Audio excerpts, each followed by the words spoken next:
Hi, welcome back to New Horizons in Chinese Philosophy.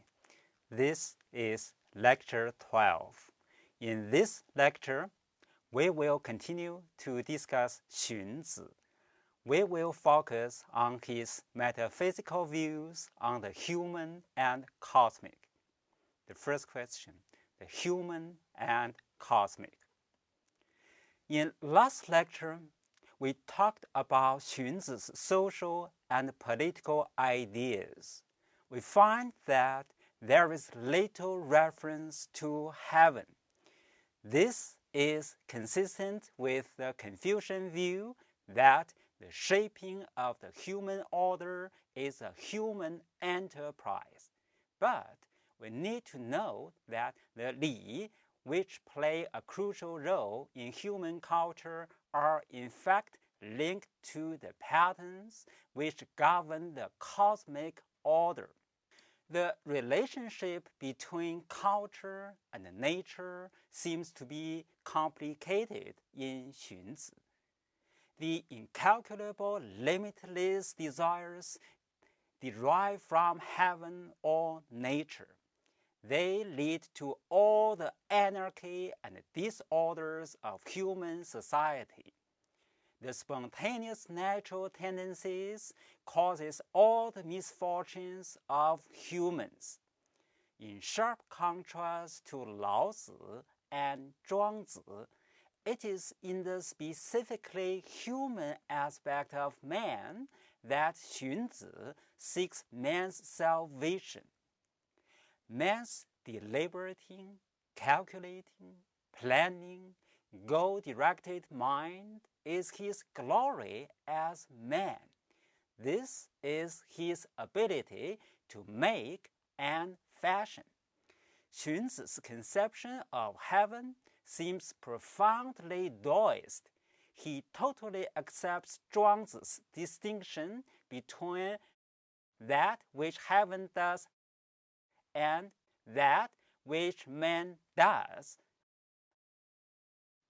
However, he inverts Zhuangzi's values. Heaven is not providential. It does not concern itself with the fate of human individuals or collectivities. Quote, heaven is invariable in its actions. It is not present for Yao and absent for Jie, end quote. Quote again. It does not put an end to winter because man has the cold. The earth does not put an end to the vastness of its dimensions because man has long distances, and the noble man does not suspend his action because small men are in an uproar, end quote. So, heaven pursues its spontaneous course without regard for man. Xunzi's view of heaven is also directed against the correlative cosmology. Heaven does not resonate with and react to human affairs. It does not reveal man's fortunes through the configurations of human physiognomy. Xunzi embraces a sort of scientific humanism. Heaven has no concern for man, but man, by closely and consciously studying the regularities of heaven or nature, can take full advantage of them for his own conscious purposes. If men make proper provisions for meeting all the known vicissitudes of nature, then they will be performing their proper functions as men. The vicissitudes of nature include floods, droughts, calamities of all sorts, and even unaccountable prodigies. Quote, heaven has its seasons. The earth has its resources. Man has his power to order things, and it is thus that he participates in the activities of heaven and the earth. to abandon that by which he participates, and to desire to possess that within which he participates, is to lead to utter confusion." End quote. It is Zhuangzi who wishes to possess that within which he participates. Xunzi aspires only to know heaven in itself and to be one with heaven. Xunzi emphasizes the concrete observation of nature as it presents itself to us in ordinary experience. Having observed the patterns and regularities of heaven and earth, one immediately applies this empirical knowledge to one's practical needs. As Xunzi says with regard to the movement of heavenly bodies, the cycle of the 4 seasons, the transformations of yin and yang, and the 10,000 things in general, quote, "One does not see their causes, but one sees their outcomes.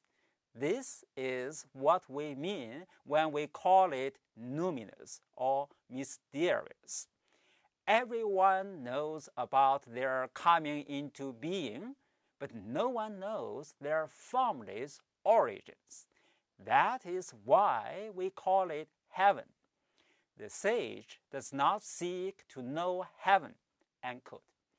For man's purposes, it is not necessary to linger on the hidden springs of things. We know that all things spring from the unknowable Tao. There is no need to look for a more real reality behind our directly experienced reality. We already know the basic observable, predictable patterns. These can be relied on to serve human purposes. Although Xunzi agrees with Laozi and Zhuangzi that the processes and entities of nature and their repetitive patterns emerge out of the mysterious womb of the formless, he does not accept their mystical fixation on heaven or the formless Tao as an end in itself. Laozi and Zhuangzi praise heaven and meditate on it. They contemplate the mysteries of the 4 seasons in ecstatic sense. They desire to be at one with that from which things arise, rather than deal with things when they are actualized. Their views dwell on the mystical as an end in itself and ignores the practical. While Xunzi may be grouped with the Daoists in his view of heaven, his defiant affirmation of man's active consciousness and his profound faith in the power of human conscious activity places him on this issue on the side of the Moists. Moist logicians tend to defend the capacity of human language to constitute the true nature of the world. They emphasize our ordinary commonsensical experience. Like Moists, Xunzi objects to the efforts of Hui Shi, Zhuangzi, and Gongcun Longzi to undermine our faith in ordinary experience. Both the Moists and Xunzi are confident in their faith in the language we use to refer to the world of nature, but they are aware that the language of human and social affairs can become highly confused and problematic. This is also something Confucius recognized. They are all convinced that a truly correct language is a product of conscious human activity. This language is to provide a clear and unambiguous picture of both the natural and human world. Xunzi believes that such a language has already been created by both the people and sage kings of old. But the Mohists are convinced that such a language is yet to be fully fashioned. Xunzi treats language as a conscious human creation. This leads him to adopt the view that there is no inherent relation between the sounds of words and their meanings. The names of the 10,000 things arose out of meanings attached by the ancients over the course of time to various sounds by a process of conventional agreement. The names of categories of institutions, ranks, laws, and li are formed out of the process through which the sage kings assign all the categories of experience to the proper classes, categories, and relations. As it goes, they conventionally assign certain meanings to certain sounds. Quote, "A name has no inherent appropriateness. One names by establishing a convention.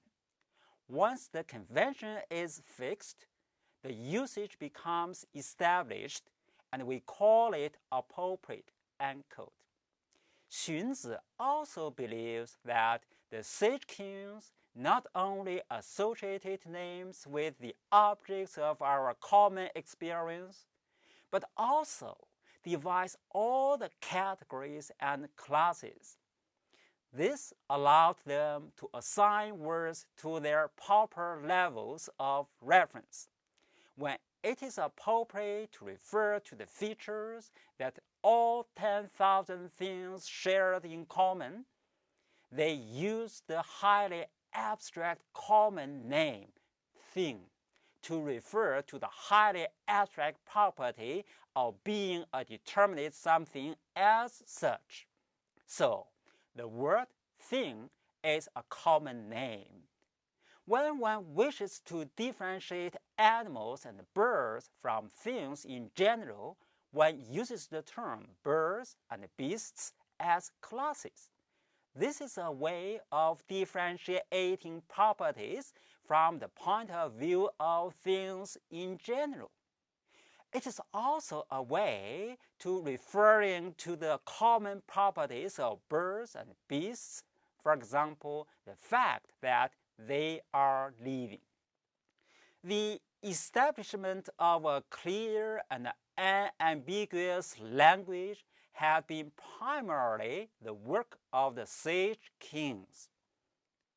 Xunzi's work provides the authentic interpretation of that language.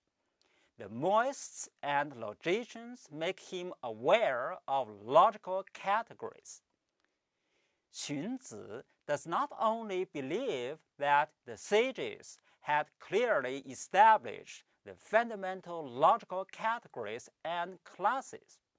He also believes that they had solved the problem of applying those categories and classes to reality. What the sages had bequeathed was a complete map of social reality. The Mohist logicians also strive to establish a complete, coherent, normative language. But their work seems to be an ongoing project. They are interested in finding particular causes for separate realities. They applied their interest to the investigations in the area of natural science. Xunzi does not follow the Mohists in their concern with optics, mechanics, or other natural sciences. Xunzi does not engage in argument with Mohists about the logical fallacies or with Hui Shi and Gongsun Longzi regarding the sophists. He simply indicates how their propositions diverge from the true picture of reality provided by the sage king. In dealing with the Moist proposition that, quote, to kill a robber is not to kill a man, unquote, he does not enter into the involved argument behind this proposition. The involved argument goes like this. The Moists maintain that one is to love all men universally. If one is to love all men universally, one should not kill robbers, since robbers are men. The Moists argue that while robbers are men, the particular differential properties which make them robbers are such that one must base one's action on this differential property of being robbers rather than on the common property of their humanity, if the interests of mankind in general are to be served.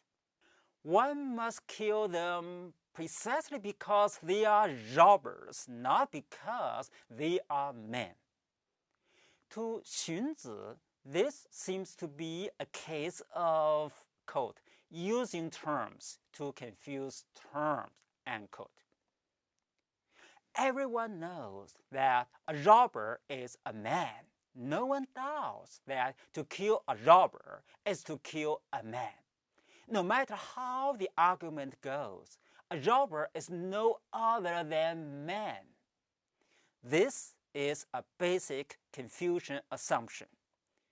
Xunzi's attitude toward logic is that the sages in their cogitations had not only developed whatever logic was required for their needs, but had already embedded the logic in a language.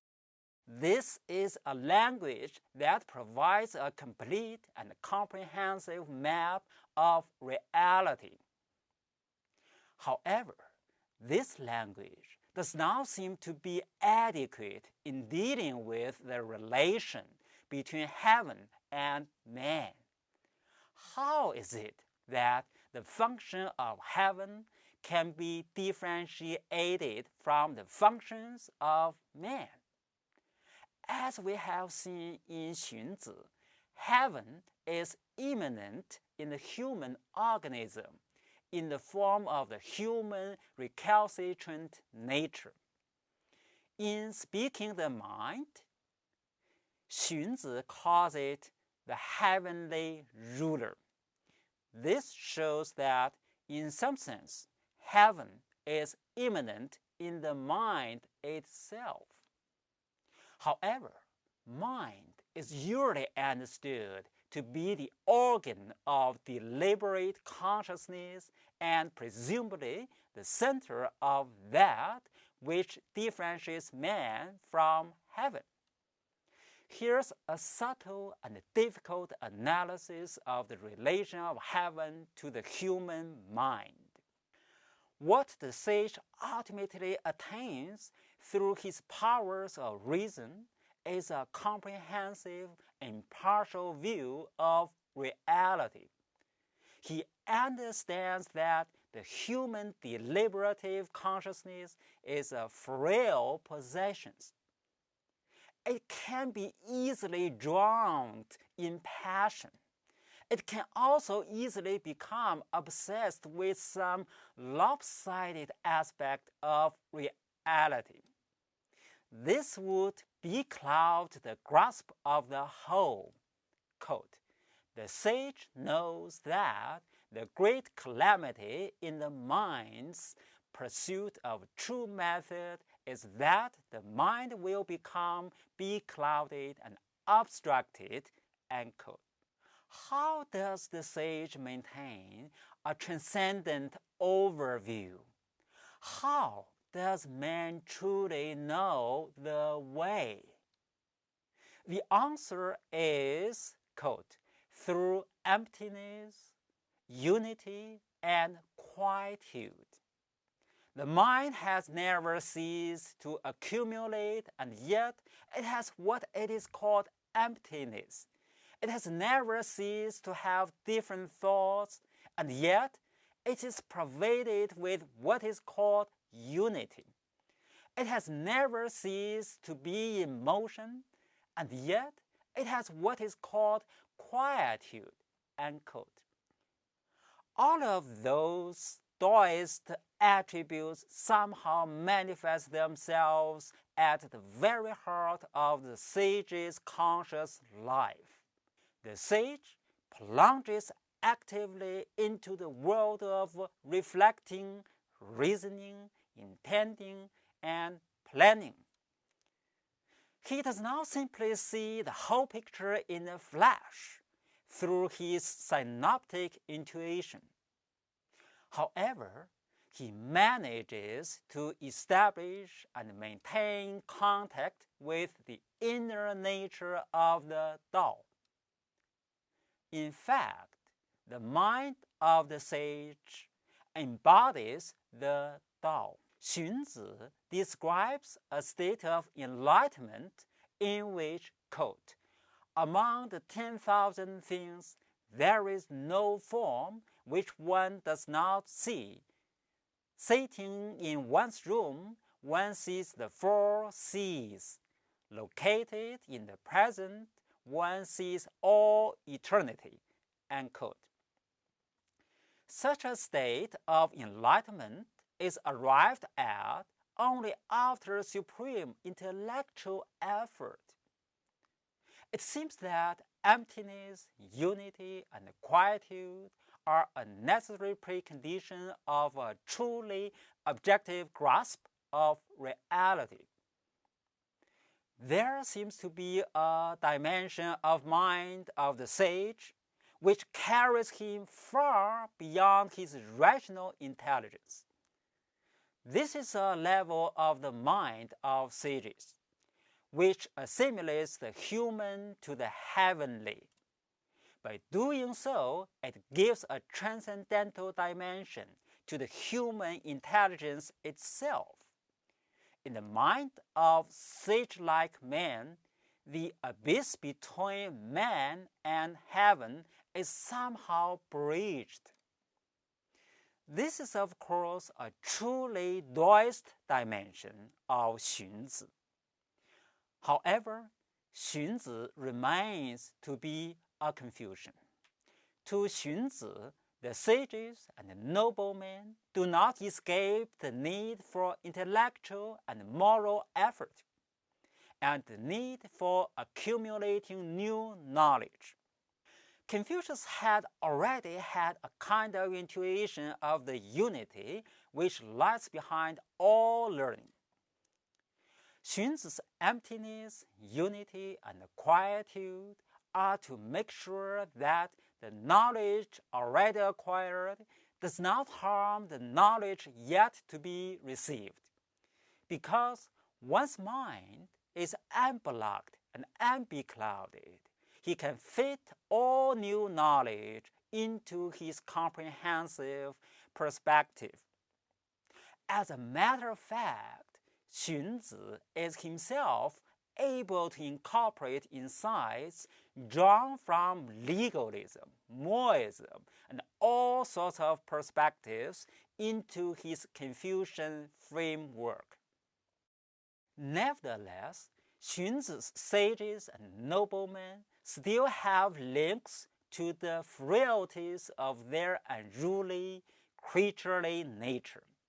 The mind is called the heavenly ruler, and in its relations to the passions and sensual lusts of its own body, it must assume the role of an active earthly ruler. It issues commands which the body must obey. The human who achieves a state of emptiness, unity, and quietude will achieve a complete victory over his own infirmities. So, we see that heaven is present not only in the recalcitrant forces of human nature, but also in the human mind itself. This is the very instrument of salvation. The objective order of society embodied in Li and law is also on some level embedded in the order of heaven.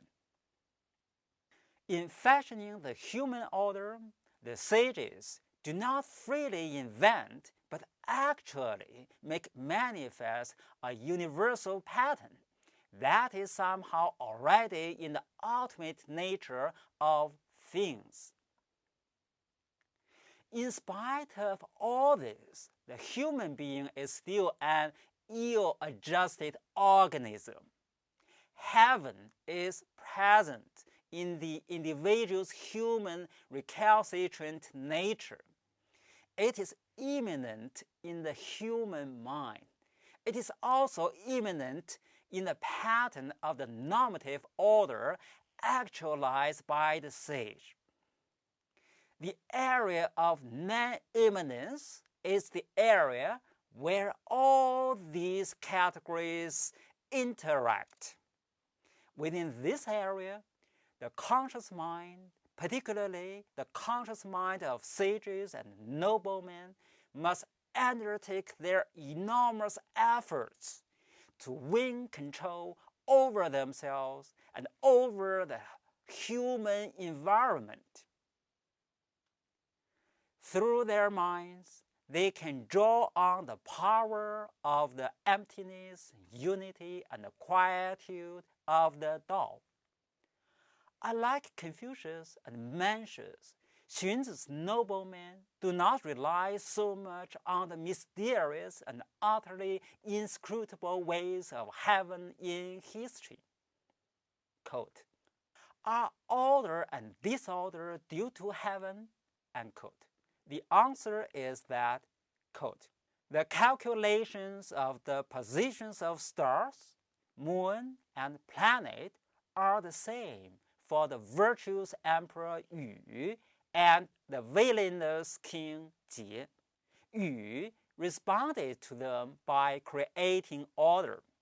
Jie responded to them by creating disorder. End quote. The nobleman must be active in doing everything possible to advance the cause of order. Like the most worthy man, he cannot hold back from giving advice to anyone. He must be informed of current affairs and more flexible than the purist Mencius in the advice he gives as a statesman.